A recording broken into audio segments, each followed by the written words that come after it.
All right. Hi, everybody. I'll wait while Lisa is still connecting right now. Hi, Lisa.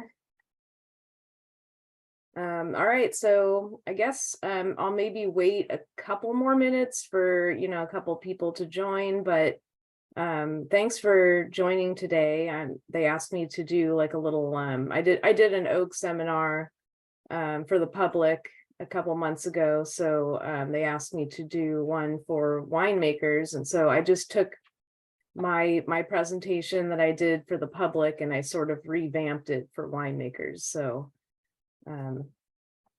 this is part one. And let's see.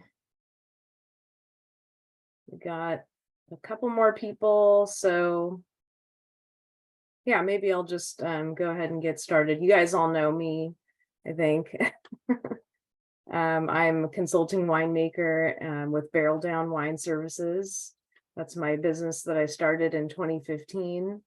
And I've been making wine in the Valley since 2007 for Venestra Winery, and then Crooked Vine and Stony Ridge, and now for Rodrigue Molyneux for the last 5 years. So I don't know, Julie, if you want to say anything or you want me to just launch into it. I'm happy to have you do your presentation, and as you're going along, I may interject a question or two, but everyone else is also welcome to ask questions along the way or at the end, whichever you're more comfortable with. So yeah, I'll probably along the way ask if anyone has any questions. So all right, and you are recording it already, right? Mm-hmm. Perfect. All right, well, thank you so much, and off you go. All right. Let me share my screen here. Okay. So, oh, by the way, I do a lot of these Zoom classes with another instructor for a totally different topic.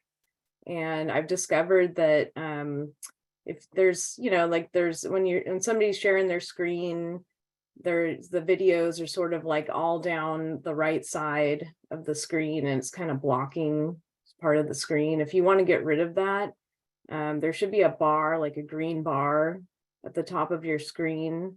And if you choose to hide participant videos, it should get rid of all that stuff, or at least minimize them if you want to do that.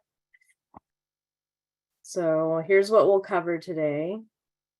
Forests of origin and their characteristics. And I'm not really going to go into, I'm going to go into Hungarian, but not really focus on any other Eastern European regions, just because they're not really that common. We don't really commonly get oak from there. So Hungarian's the big one. Oak chemistry and toasting. So we'll get a little nerdy, get into the science of oak and what happens when you toast the wood. And then air drying, how it's done and what happens to the wood and why it matters. And then at the very end, I'll try to explain or give some tips on what might be the best barrels to choose if you're going for balance. And I guess that sort of means different things to different people. But in this case, my definition is, matching the wine to the barrel, not choosing a barrel that's going to overpower the wine or sort of get hidden in the wine. So sometimes you can choose a barrel where the characteristics are very subtle and maybe the wine is really big, and it just kind of, you're wasting your time at that point. So here's a little fun graphic. Okay, American oak. So barrels are made from Quercus alba, white oak.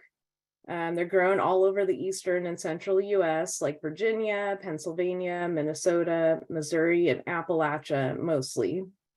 These regions are chosen for their climates, which are cooler and drier and more well-draining soils than other areas in the states. This ensures that the trees will grow straight and slow, making the grain tight enough for use in winemaking. I will add, though, that it's not as cool and dry as the forests in France and Hungary, though, which is one reason that the grain tends to be looser than in the European species.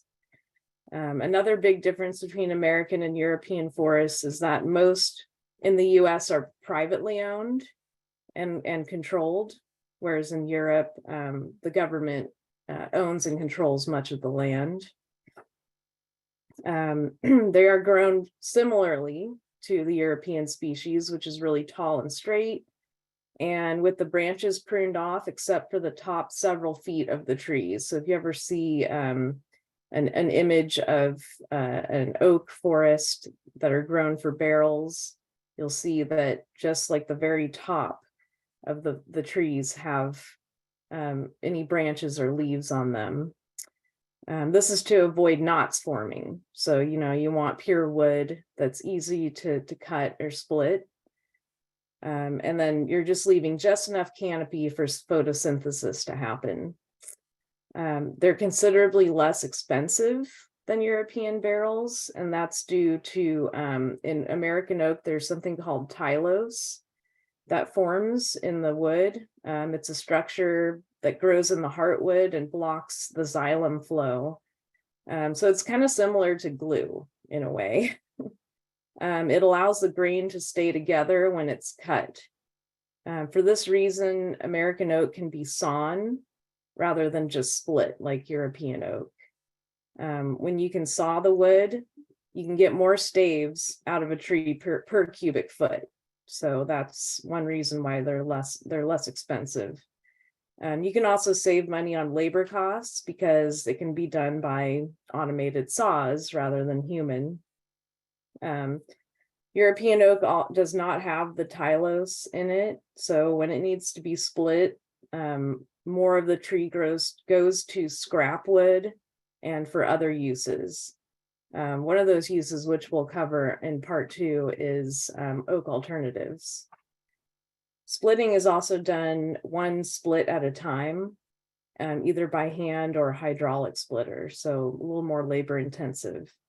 There's also the perception, of course, that American oak is too heavy-handed for most wines. So a lot of the white oak that's grown in America actually goes to making whiskey barrels and other spirits. And here are some of the forests and the typical characteristics of the wood that is grown.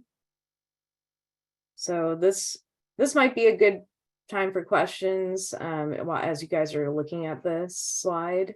And I can't see anyone, so please unmute and say something if you have a question.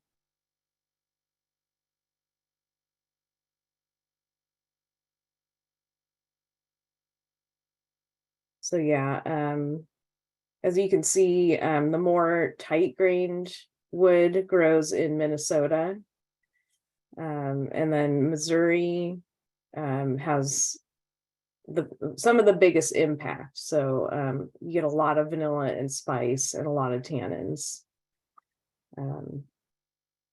Those are the kind of the main takeaways from this slide, I think.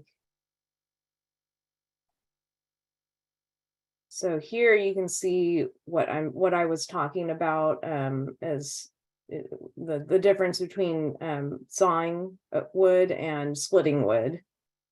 So you can see that you get a few more staves out of sawing than you do out of splitting. So the two species that are grown in Europe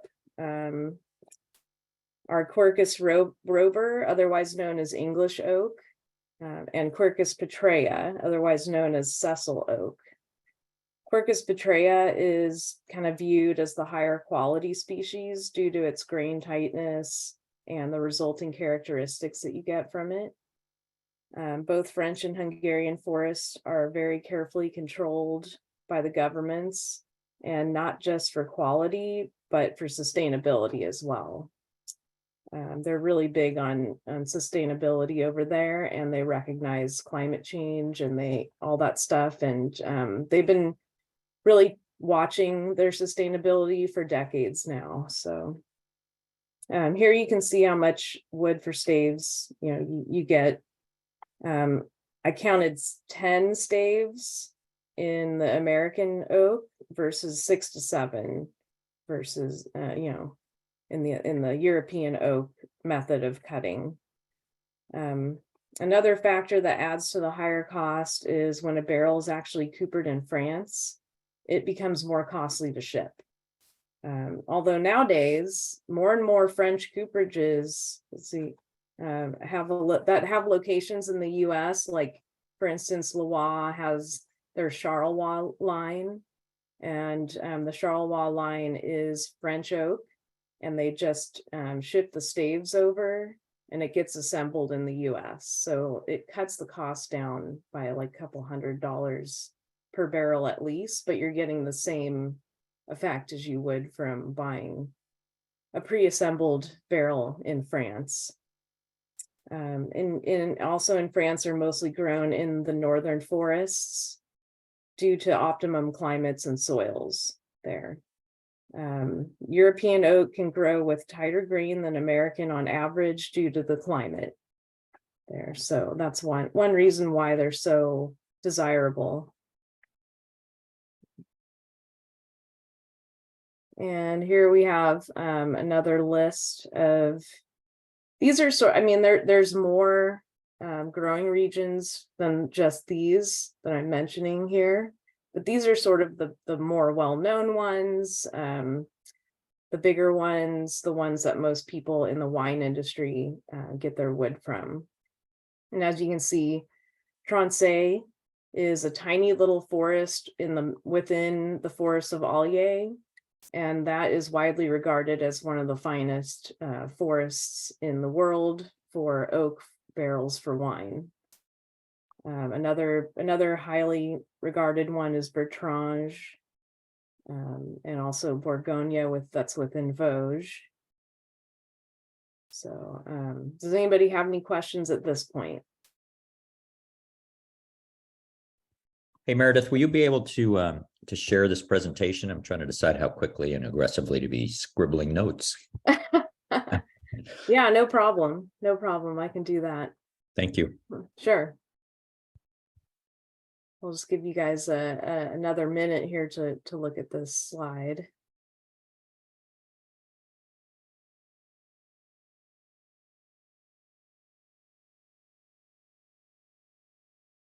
So, all right, let's move on to Hungarian oak here. So again, you have the same species that you have in France that are grown there. They're mostly, there's really only two main forests in Hungary, Tokaj Mountains of in the northeast area of the country, and the Mechek Hills of southwest Hungary. So the Tokaj Mountains, they're going to grow mainly Quercus petraea. They've, as I kind of mentioned before, Quercus petraea is sort of regarded as the finer oak species for making barrels. And in fact, they're considered to be even more fine-grained than the Quercus petraea grown in France. In fact, prior to the Napoleonic Wars in the 1800s, Hungarian oak was imported to all the European winemaking countries. And I found that this kind of cool and kind of funny, but it's said that when the wars cut off the trading to France and Spain and Italy, the French were so upset that they then had to use their own wood.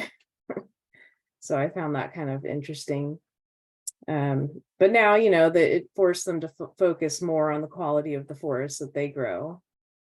And there's, the two main forests, and the price is a little bit less expensive than even French. So I don't really know exactly why that is, but my best guess is that maybe it's a marketing thing, you know, maybe people just don't really know that much about Hungarian oak. But it's kind of considered to be the better quality. So and it's kind of negligible. I mean, it's really hard to tell when you're tasting between a French oak barrel and a Hungarian oak barrel, but to me, I get a little bit more of an herbaceous or floral quality from Hungarian. So here we can take a look at the differences between the two growing areas. So Metric Hills is more of a hotter, wetter Mediterranean influence than Tokai. And Tokai also has more volcanic soils. So Metric produces a slightly more wide-grained wood. However, when you have larger grained wood, you also get more micro-oxygenation happening. So that can be better for some wines that tend to be more reductive. The drawback, though, is that when evaporation happens faster, you need to top more. So unless your cellar is kept really humid, you're probably going to find yourself topping more often. And then Eastern European oak can also come from other countries, like I mentioned, like Slovakia or Romania. Those are two of the bigger Eastern European countries that also grow for barrels. So as you can see here, the Tokai has more floral, cinnamon, nutmeg, moderate fullness, and more silky tannin. Whereas Metric has more of that vanilla quality, more of that sweetness, and the tannins are a little bit more noticeable on that. Okay, now we're gonna talk about chemistry and toasting, I just thought this was a really cool photo. I include it in all of my oak discussions. Canton Cooperage, which some of you might be familiar with, actually had a branch in Livermore in the early part of the 20th century. So this picture is from 1941. And I've tried to find where it was in Livermore, and I haven't been able to find out. So if anybody knows, that would be really interesting to know. But if anyone has any questions about Hungarian, I guess now would be a good time to ask. I have one question for you. I saw Slavonian oak for sale. Have you ever heard of like Slavonian or Russian or other sources of oak besides Hungarian? Oh yeah, Slavonian I haven't really noticed, but you can also buy oak from Canada, certain parts of Canada too. So let's see. Oh, did I lose? Oh, okay. Sorry about that. It looks like my Zoom button disappeared for a second. Yeah, so I think British Columbia, I want to say, I've seen oak from, we used to buy acacia from that region when I worked at Fenestra. And yeah, there are other types of wood that you can make barrels from as well, like chestnut, redwood, walnut, ash, but oak is widely considered sort of like the best as far as just the quality of the wood that comes from it for holding liquid airtight, and also the characteristics that it imparts to the wines. Off the top of my head, I can't really think of any other areas. I also wanted to throw in too that Spain has actually been buying American oak largely for their Tempranillos in the Rioja since the 1800s. So they've kind of been really the only country in Europe that's really adopted French or American oak. Yeah. Anything else? Any other questions or comments? Could you comment about climate change? How is that impacting barrel production? Oh, that I don't really know a whole lot about that right now. But like I mentioned earlier, in Europe, the government controls the forests there, and I think they've really been keeping an eye on what's going on climate wise. I assume that the same is happening in America, but again, those are privately owned. So I don't really know for sure. Probably if you go to some of the cooperage websites, they might discuss it. For instance, World Cooperage. I actually got a lot of information from World Cooperage. They have a really good blog with a lot of articles on barrels and oak. So they might have something where they're addressing that as well. Thank you. Yeah, sure. I mean, I would think that if the climate's getting hotter, of course, that's going to affect the growth rate. And so we might lose a little bit of that grain tightness. And if it's getting cooler, then it would be the opposite, and it might not even be an issue in that case. Any other questions or comments? Okay, let's move on. All right, now we're going to get into the nitty-gritty here. For the next few slides, I'm going to show you some great images and tables that I got from World Cooperage. Like I said, they have a really nice blog on their website that I encourage you to go to if you want to learn more about oak barrels. So there's 4 main components in wood: cellulose, hemicellulose, or hemicellulose, sorry, lignin, and tannin. Cellulose, while it makes up about 45% of the wood, doesn't really come into play nearly as much as the other 3, so we'll just focus on the other 3. Hemicellulose makes up about 22% of the wood, and it's where all the simple sugars live, and it provides the sweet, round mouthfeel and caramelized toffee pastry characters once it's toasted. Lignin makes up about 25% of the wood, and that's what releases vanillin, spice if you toast it a little hotter, and intense smoke characters if it's toasted even hotter than that. So at the higher toast levels, that's what comes out. It also supplies the color that gets imparted to the wine. That comes from the lignin as well.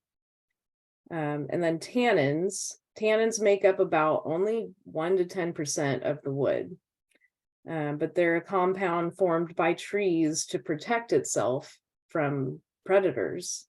Hence the bitter green astringent characteristic of it. They're also easily broken down by toasting into shorter chains, and they're the first molecular component that starts to degrade when toasting. They also supply antioxidants and structure to the wine. So you'll notice in this chart that that syringe aldehyde right here says it's a marker for degree of heat application. The first 3 components on the chart here, the HMF, 5-MF, and furfural, they're also markers as well. This is 5-hydroxymethyl furfural, and this is 5-methyl furfural and furfural. These markers show up at different points in the toasting process, and they basically separate light from medium plus, from heavy toasting. So when they're toasting and they're testing the molecules that are showing up in the wood, when they see those molecules, they know, okay, this is, if I see HMF, I know we're at the light toast stage. If I see 5-MF, I know we're at the medium toast stage. So that's what those markers mean. Okay, and then over 40 different sensory components can come from oak, which is pretty cool. This is just another list of what creates certain characters, sort of similar to the previous slide. As I mentioned in the last slide, there are those 4 markers listed here. So the furfurols are there too. Syringaldehyde is actually the precursor and marker for vanillin. So once that's formed, you know that vanilla and creaminess are right there as well. HMF is the marker for light toast characters. Let's see.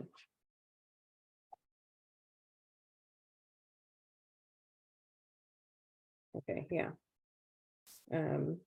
5MF is the marker for sweet caramelized characters. And furfurol is a marker for the dark toast mocha characters. And then elagitannins are simply the main component in tannins. So that's where you're going to get your texture, your structure, and your antioxidant properties. So does anybody have any questions at this point?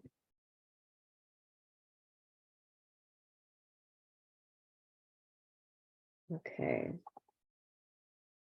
So here's a nifty little chart that kind of shows you what happens over time and temperature while toasting is happening. So the first thing that happens is that tannins start to get broken down. You'll see here. Although, you know, the tannins don't get completely destroyed until way over here. Time and temperature has got to be pretty high to exposure to heat for them to completely get broken down. And then the low slow toasting process, that will produce softer tannins, and the short hot process will produce bigger tannins. So it's kind of like when you're cooking or something like that, or even growing produce. You really want to have a low slow process to get like the most subtle characteristics and to preserve some of the sensory characters in the wood. So then we have after tannin starts getting destroyed, we have hemicellulose breakdown. So those nutty, toasty, pastry characters then start to form. Next, you have lignin starting to degrade, and glycol for smokiness, and 4-methyl glycol and eugenols for clove and spice start coming out. And at the same time, you also now have lactones forming, and those give those creamy coconut floral characters. And then next, we're now forming vanillin and syringaldehyde, contributing to the vanilla character that you get from oak. So it's kind of interesting to me, speaking of the vanillin, that happens at a higher temperature, because, you know, I always kind of assumed that any oak barrel toasted at any level is going to have a lot of vanillin, but apparently that's not true. So that's why you notice it more in medium plus toast to heavy toast. However, next we're moving into the heavy toast territory right here. So now you're not only getting smoke from the phenols for that, and not just smoke, but like hot smoke, like campfire smoke. Now you're also starting to destroy your lactones too. So you're going to start losing those creamy coconut and floral characters the hotter you get. Does anybody have any questions at this point? Does that mean, I'm trying to read the map, the graph. Does that mean the time and the temperature have to be controlled as the barrel is being made and being toasted to have different flavor? Yes, Okay. definitely. Yeah, so if you'll notice that, you can order a barrel light toasted, and we'll Right. see here. Let me go to the next slide, and you can see all these different, you can order a barrel to be toasted in all these different levels. So it's really, there's really a Thank lot you. of choices when you're ordering a barrel. Great, thank you. That helpful. That's very helpful. Yeah, sure. Yeah, so these are the typical aromas and textures that you can get from the different toast levels. I sort of only went into descriptors for the most common, but as you can see, this is oriented from lightest to heaviest. You can see that you can order barrels that are long slow toasted or long cool toasted, and that just comes from technology improving. I believe that they use more convection or infrared to achieve that, if I'm not mistaken. So basically, the hotter the toasting, the more intense the effect is going to be, and the more tannic. Typically, winemakers tend to choose medium plus, or even one of those levels that are done in long, slow toasting. Just like cooking and braising, like I mentioned before, again, you want long, slow heat. You're going to have a more gentle effect on the finished product. You're also going to preserve some complexity that way. And you're also going to avoid burning or degrading some of those compounds that are, that you might want to sort of season your wine. An added component that some coopers offer is water bent rather than fire bent staves. This just means that instead of putting the barrel rows, which is the term for the staves that are sort of gathered at both ends in a teepee shape. So if you've never seen a cooper fire toasting a barrel before, they'll put a hoop around both ends, but at one end it's more loose. So that way they can put that teepee shape barrel over a fire that's coming out of the ground, and that's how they toast the insides of the barrel. And that's called a barrel rose, or mise en rose if you're French. So instead of doing that for water bent, they'll put that into 180-degree water, so they get it as hot as they can without boiling. This process just soaks out more of the elagitannins, where the tannins are coming from. So there are already less tannins in the wood when it then goes to the toasting stage. So they will still toast it over a fire or over infrared or convection. This is just how they soften the wood up to get it to bend into that egg shape that barrels have. So the fire bent wood isn't going to have, it's going to have a little bit more tannin by the time the barrel is finished and formed into that egg shape. So then the fire needs to evaporate the water for water bent barrels. So that's the first thing when they go to toast it that happens, is the water has to be evaporated out of it first. So for that to happen, the fire's got to be at least boiling temperature, so at least 212 degrees. And then it's mostly, as we learned before in the section before, it's going to start burning off tannins at that temperature. That's kind of a low temperature for a fire. So once it gets hot enough to caramelize, then the result's going to be lower impact, softer and creamier than fire bent wood. It's that low, slow effect. So because there's that water in there, it's sort of keeping the staves from getting too hot in the beginning. Fire bent wood is getting that caramelization right off the bat. Once the bending process is done, more customization and toasting can happen. And finally, you can sometimes choose between fire or convection or infrared toasting as well, depending on what the cooper offers. And as you know, if you've ever tried to toast anything over a campfire, it isn't the most consistent way to toast versus using a toaster or a toaster oven or convection oven. And you'll often get more of those burnt molasses and sweet characters coming out as well. Convection or infrared toasting also allows for much more pinpointed toasting. So like if they want to achieve, you know, somewhere in between medium and long, slow, medium plus, convection toasting just allows them to get to that point they want and then stop. So if you're looking, as a winemaker, if you're looking for a certain characteristic that you want to add to your wine, it's just much easier to dial it in that way with non-fire toasting. Any questions at this point?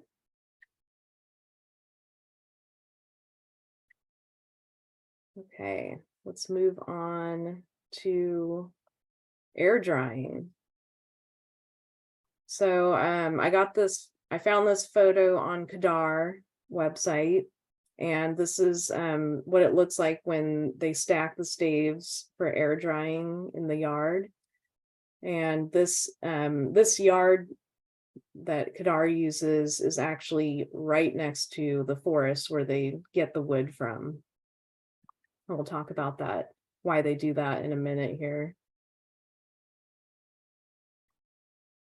So air drying or seasoning, as it's known, is necessary to both dehydrate the wood and leach out the tannins and other components that are bitter and astringent. So clearly the major reason for air drying is so that the staves won't shrink after coopering and cause leakage in the winery. But you also don't want the wood to be too dry, because that will cause cracking and splitting during stave shaping. Staves have to be a certain percentage of moisture to be able to shape into a barrel. So for European oak, this percentage is just set at at least 14% moisture. And for America, it's at least 12%. I don't know why they're different, but I assume that it is because of the different species. Obviously, the sun and wind are going to play a major factor in the dehydration of the wood and how long it takes. But also rain, snow, fog, and even fungi and bacteria all play a role in the leaching of those astringent bitter components. In fact, like I just mentioned, many cooperages in Europe do their air drying in a yard that's adjacent to the forest where the wood is sourced from, because they believe that the microclimate is right for the correct enzymatic and microbiological components of fungi and bacteria for the seasoning of the wood. So there's that connection there between where the barrels came from, and they could just continue that philosophy through the assembling and drying process. Air drying can be done for anywhere from 2 to 5 years, and usually they separate it out by months. So you can order your barrels air dried for 24 months or 36 months or 48 months, etc. Basically, the longer the drying time, the finer the tannins and the less moisture left in the wood when it comes to coopering and shrinkage. The staves are then arranged in really tall stacks, like you saw in the picture before, and in alternating directions too, so that that increases airflow, and the airflow, lets it dry faster, and also you avoid a lot of mold setting in. Sometimes some of the staves are even angled a little bit, so they'll be at sort of placed at a 45-degree angle, so that puddling doesn't form on top of the staves when it rains. And they're often rotated every once in a while as well, so the layers are rotated. So that way there's just a more consistent drying and aging effect to all the staves.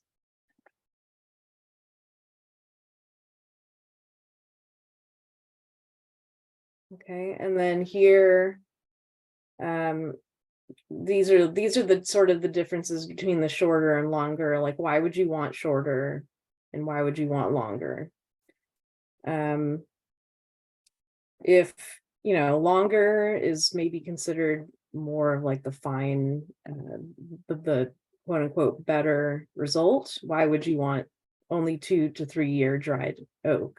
Well, if you want a bigger texture effect, especially in a shorter aging period, so let's say you have a bigger style wine and you need to get it into bottle a little quicker than you might normally, then you might want to go for a 2 to 3 year air dried wood.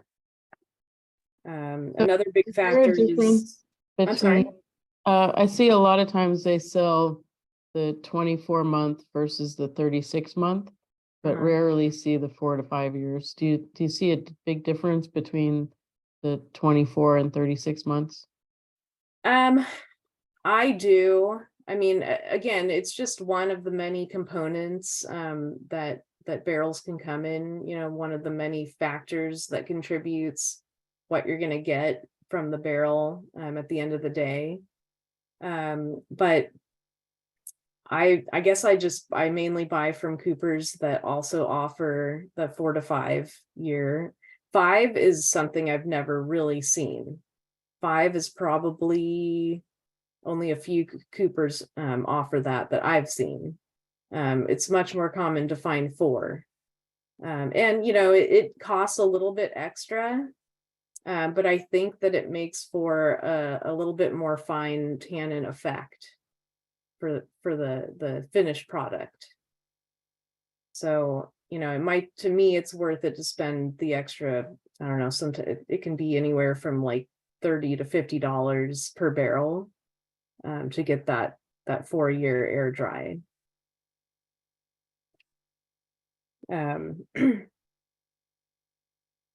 Yeah, so the lower the cost will be. That's one of the that's kind of a main factor in choosing between longer air dried and shorter. So yeah, if you're going to go for a more subtle effect texture wise, or maybe your wine's going to sit in barrel a little bit longer, then you might want to spring for the longer season barrel. Another interesting factor that I learned from one of the coopers is the think about your alcohol content, because alcohol is a solvent, and so if there's any residual tannin or astringent tannin left in the wood that's only been dried for 2 to 3 years, it's the higher the alcohol, the more that's going to leach that tannin out into your wine. So, anybody have any other questions about air drying or anything else?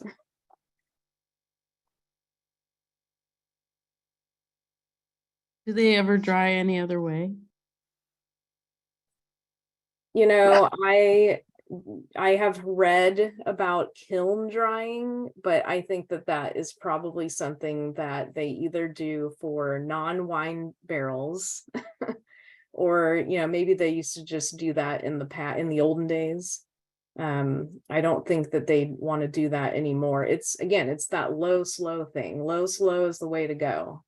So I think that most coopers, if not all the coopers, only do air drying. So the faster you do something at the higher temperatures, the more you're just going to sort of risk breaking down some of those lovely components that add to your wine and possibly make the barrel a little bit more prone to cracking and splitting, and those staves won't be as straight and all that stuff. So I think, yeah, this is the way to go. So I just I wanted to throw in a few other factors that sort of come into play when you're thinking about what type of barrel to buy for your wine. So most of these are kind of obvious. I mean, toasted versus untoasted heads. The untoasted, there's going to be a more tannic kind of sort of a green character, which doesn't necessarily mean that it's a bad thing. It just means that you're going to preserve more fruit from your wine and add more structure to it at the same time. Personally, I've never used an untoasted head barrel before, so I couldn't really tell you whether I recommend it or not, but it might be something fun to experiment with. And then barrel size, of course. So the higher the volume to surface ratio is, the less influence you're going to get. So you can see these two examples right here. The cigar barrel, because it's got way more surface area to wine volume, you're going to get, more influence from the oak into your wine. And then you have these foudres, which are big and round, and the volume of wine that they hold in relation to the surface area is a little bit lower. So that's why some wineries will use puncheons, which are, the 500 liter barrels, a little bit bigger than they're the 300 liter barrels. So they're a little bit bigger than the normal size 60-gallon barrels that we use, and that you'll get a little bit less influence from the barrel in those wines. And then, of course, new versus neutral. Everyone should be familiar with that.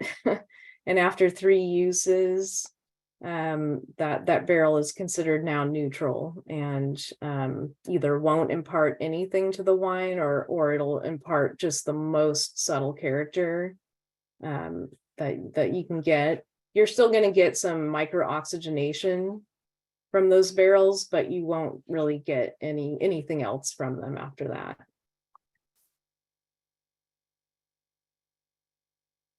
All right, so this is a toughie.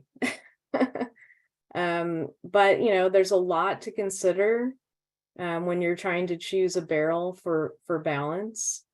But I tried to cover everything that I would think about when I'm thinking about buying a new barrel. So first off, grain tightness, that's really important.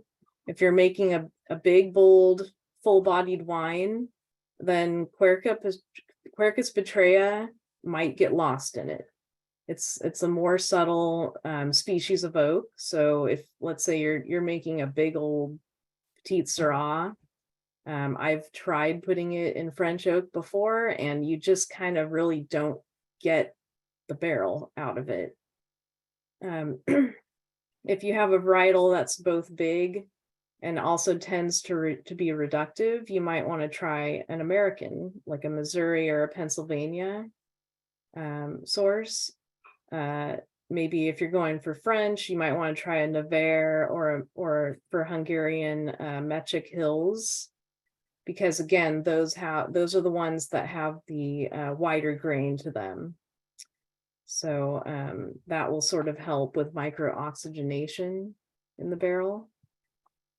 If it's a medium to a lighter bodied wine, you might want to try any Quercus petrea oak. So Quercus petrea from either France or Hungary, or a Minnesota. If you want to go American, a Minnesota or a Virginia or Appalachian sourced wood, or anything from most of the French forests. That's because, it's going to impart, it's not going to be super heavy-handed to that lighter bodied wine. It's going to preserve a little bit more of the wine character. Is your wine going to age longer or for a shorter period of time? If it's longer, maybe consider a tighter grain barrel. If it's shorter, consider a wider grain barrel. And again, that's just because of the speed at which those types of oak impart their qualities into the wine. And next, toast level. So what I do is I try to match the aroma, flavors, and mouthfeel of the wines to what the barrel is going to impart as far as toast. So just like with the forest source, Consider if the characters from a longer, cooler toast will just get buried in that wine because it's just a really big wine. Or on the other end, if it's going to overpower that wine, if you have a more delicate wine. Do you want to add caramelized sweetness? Then maybe go for a medium plus toast, either long cool toasted or regular fire toasted. You might want to consider fire bent staves and or fire toasted barrels, instead of convection or infrared toasted. If you want a more subtle effect, then maybe go for medium and or long cool toasting, water bent staves if it's available, and or convection or infrared toasting if that's available. For either of these styles, consider toasted heads if you'd like to reduce the lean structure or reduce the heavier toasting effect. And if you'd like to increase lean structure and preserve the fruit, consider going with untoasted heads.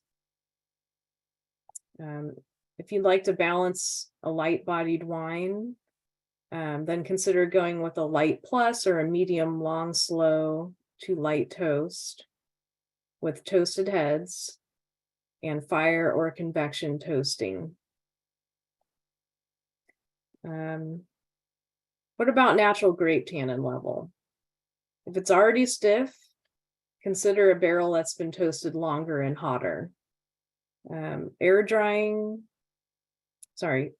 So longer and hotter toasting is going to break down the tannins a little more. So you won't really be adding lean tannin, you'll be adding, bigger, rounder tannin. And you'll also get more of that sweetness and vanilla out of it, which can balance out a more lean or stiff tannin from the grape skins. And as far as air drying, consider the alcohol level. Is it really high? If so, then you might want to consider a 4 to 5 year dried barrel. What's the natural grape tannin like? If it's fairly stiff, then you may want to balance it out with a 3 to 5 year dried barrel, because again, you're going to get less of those astringent tannins from wood that's been dried that long. Now, does your wine need more structure? Is it too soft? Then maybe consider a 2 year dried barrel, because that's going to preserve some of those tannins from the wood. So yeah, lots of factors to consider, but we're lucky that we're in America and we're able to bring some artistic experimentation into our winemaking, and we have all these choices. So I would suggest, if this is really complicated, just consider playing around with some barrels that have different combinations and see what works best. Or just get some more complexity in the final blend. Maybe try a few different types of barrel in the same lot and taste each barrel and make notes so that you can compare from vintage to vintage and from varietal to varietal, and just have fun with it. So any questions? That is it for the presentation. So I don't know if you're going to talk maybe on the next talk about using oak alternatives, but would you just comment a little bit about anything like why you would choose different sizes of pieces of wood, or would you do the older ages of wood if you're doing the oak adjuncts? Yeah, so if you're doing, and we can go into this a little bit more too next month, but if you're doing oak alternatives, oftentimes you don't really have a choice as far as air drying. They'll just take some of the scrap pieces and you sort of get what you get. You can't really dial that part in. And then as far as bigger pieces, so yeah, I have seen as far as like oak on a rope, what they call oak on a rope, it's like barrel additive. And it's just basically a chain of, I don't know, oak staves like that. You can actually buy oftentimes chains of 8, or you can buy chains of 16, for example. And obviously the chains of 16 are going to add their, impart their characteristics faster. But if you want to leave it in a little longer, you can just go with the chain of 8, for example. So each cooperage sort of has its own version of oak alternatives and the different sizes for the different applications. So you kind of have to just go with what that cooperage is offering in that case. And like for tanks, let's say, or for fermentation bins, you might be able to buy staves that are a lot bigger, like sometimes several feet. So it really just depends on what the cooperage is offering. I was thinking about, and maybe we can talk about it more next time, is just with the bigger the piece of the wood, the less of the end grain you have, and more of it mimics a barrel more when you're using the bigger pieces. So if you're using a little piece, sometimes you can see a sandwich of toast on the outside and no toast on the center of the piece of wood. So you're getting kind of a more flanky when you get the end grain. So that's a challenge when you're thinking about dust or chips or cubes or whatever size piece of wood, that'll have an impact on the character of the wood you're using. Yeah, it's that ratio. So like the bigger the stave, the smaller the ratio of end, the end where they cut the wood, that's going to be smaller in respect to the whole plank or stave. Yeah. Mm-hmm. Yeah. So it's just something to keep in mind if you're trying to save money by buying those smaller pieces of wood. There is an impact that you're going to see in the wine in the end because of that. So just something to think about. Yeah, I've also seen oak balls before, so I think that they were trying to maybe mitigate that and also make it easier to get them in and out of barrels. Mm-hmm. Too. Definitely. Sometimes I like using the whole staves where I can have them in fans in the tank where you can zip tie them together. That it mimics the barrel more than if you're using those smaller pieces. But I don't know, maybe we can also talk next time about how you decide the percentage of new oak that you're using in your wine, because I'm sure people have really strong opinions about what percentage of new oak they're using. Mm-hmm. Yeah. Anybody else have any questions? Oh, would you be covering anything about winery operations of the barrels, how to prepare them, how to take care of them? Yeah, I'll be covering that next month. Great, thank you. You're welcome. Hey, Meredith, And, thank you. No other questions from, Okay. thanks. if there's other questions that we haven't answered today, as I think you guys inferred from my invitation, that there will be a number 2 of 2 in a month. So if you have questions that you feel like you want answered for next month, you're welcome to send us a message just to make sure those are included in our talk.